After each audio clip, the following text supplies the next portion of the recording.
This is Reasonable Doubt with your hosts, Mark Garrigus and Adam Carolla.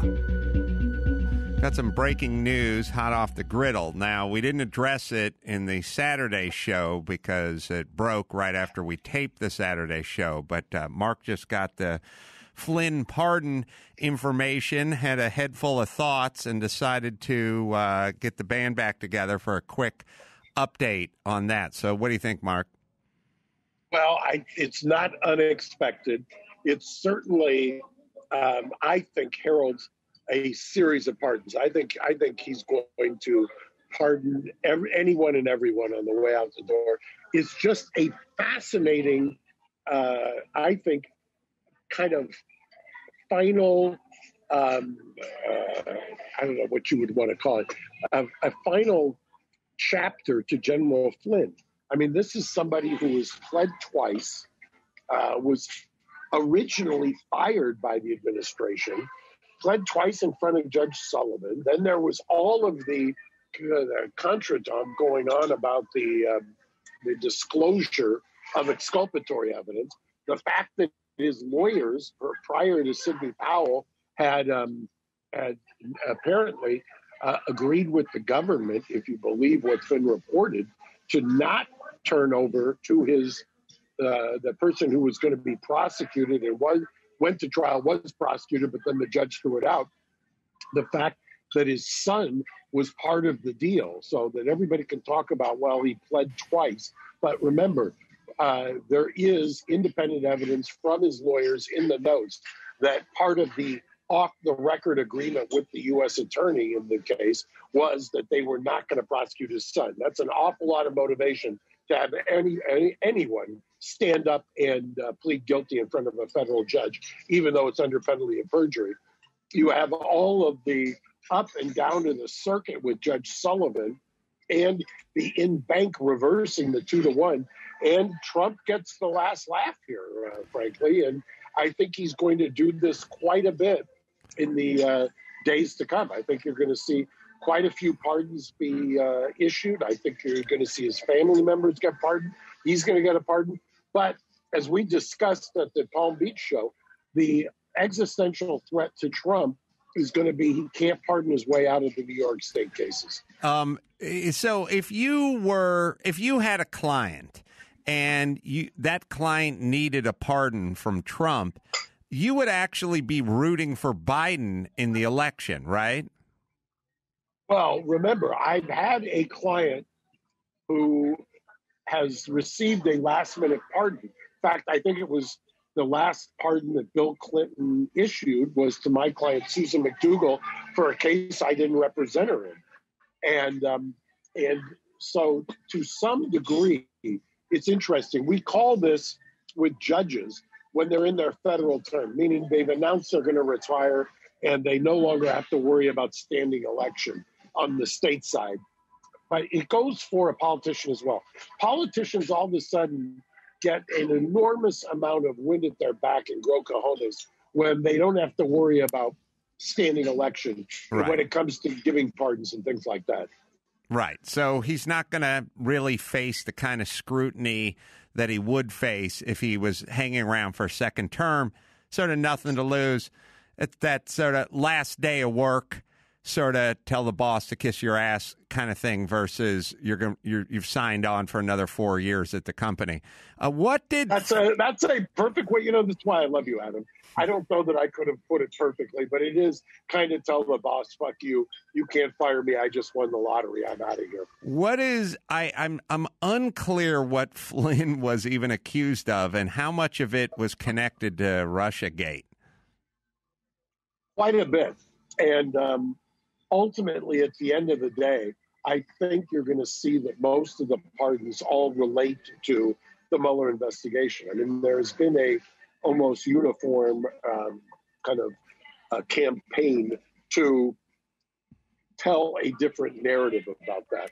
This fits smack dab in the middle of it. I would not be surprised to see Manafort. I would not be surprised. He commuted Roger Stone's sentence, but Roger Stone is still convicted. I think you'll see Roger Stone get at this point a pardon.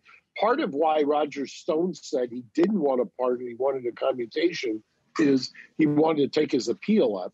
But he abandoned his appeal after he got the commutation. So I think you're going to see those cleaned up. I think you're going to see others, including family members, pardoned.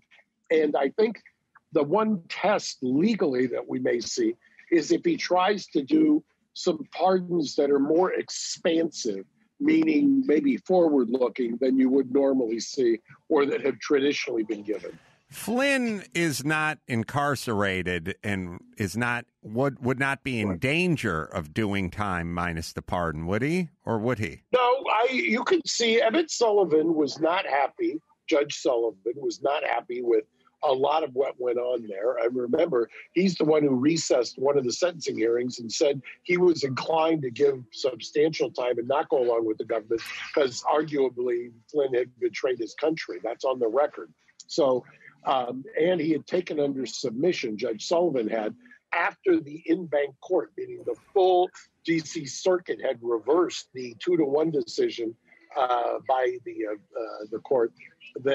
He had taken under submission what remained. The interesting little twist this week is that Flynn's lawyer, Sidney Powell, was on the dais with Rudy Giuliani earlier this week and then basically thrown under the bus unceremoniously right after that.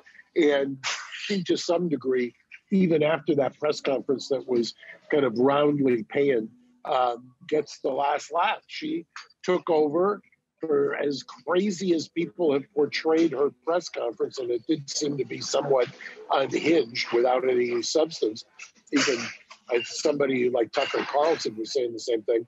But right now, she's done her job for her client. She got him his pardon.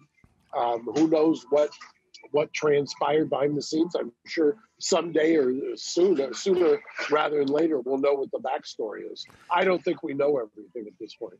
Well, I look forward to turning on CNN tonight and have them explain that Flynn is a madman and now he's loose on the streets of America. At least he'll be indoors and not dining out al fresco, though. Yeah, you're dining indoors in New York as we speak. Yeah, it's a perfect, I think, way station for our episode that drops on Saturday. Yeah, listen to that. We're both very animated about these draconian laws that have been laid down. And, it's speaking of Trump, I always find it ironic that if you turn on MSNBC or CNN or The View, they're always talking about Trump as a tyrannical dictator. Yet Trump dictates no policy in California.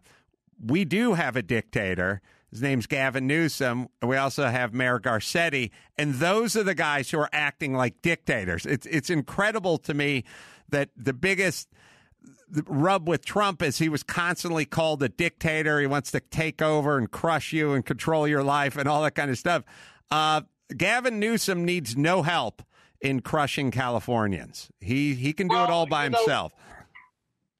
I've been roundly criticized for being one of the left or a progressive. And I think I'd said yesterday in an interview, I'm as progressive as it gets. But if you're consistent, if you're intellectually not bankrupt and dishonest, you can have the criticism of both and point to both. But if you're, as you often say, Adam, if you're one of these ones who's...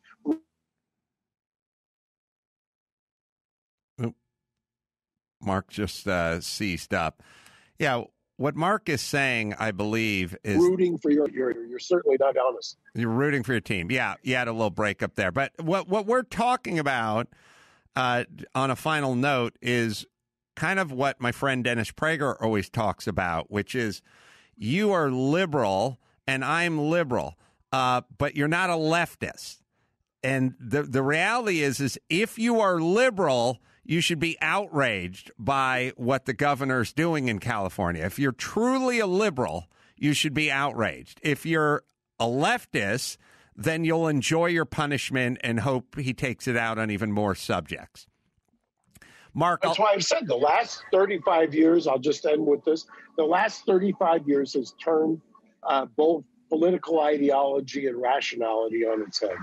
Well, the great Mark Garagos eating indoors in New York City. I'm going to go onto the roof of the Chinese place and have an egg roll climbing up the fire ladder. It'll be very romantic. All right, Mark's breaking up, so until next time, Sam Kroll from Mark. Miss you, Adam. Happy Thanksgiving. You. Thank you, brother. Saying mahala. Thanks for listening to Reasonable Doubt. Tune in next Saturday for an all-new episode.